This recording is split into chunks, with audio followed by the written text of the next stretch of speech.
విశాఖ దక్షిణ నియోజకవర్గంలో జనసేన టీడీపీల మధ్య పచ్చగడ్డి వేస్తే భగ్గున మండుతోంది.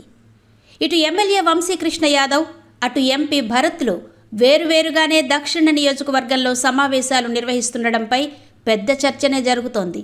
2 రోజుల క్రితం వంశీకృష్ణ యాదవ్ను ముస్లిం నాయకులు కలుసుకుని తమ సమస్యల్ని విన్నవించుకున్నారు. అయితే ఇది తెలిసిన ఎంపీ భరత్ ముస్లిం నాయకులతో ప్రత్యేక సమావేశాన్ని ఏర్పాటు చేయించుకున్నారు. దీనిని దక్షిణ నియోజకవర్గంలో తెలుగుదేశం పార్టీకి పెద్ద తలనొప్పిగా మారిన సీతంరాజు సుధాకర్ కీలక పాత్ర వహించినట్టు తెలుస్తోంది. గతంలో వైసీపీలో చక్రం తిప్పి ఎన్నికల ముందు టీడీపీలోకి అడుగుపెట్టిన సుధాకర్ వల్ల టీడీపీ కార్యకర్తలు, వార్డు నాయకులు తీవ్రంగా ఇబ్బంది పడుతున్నారు.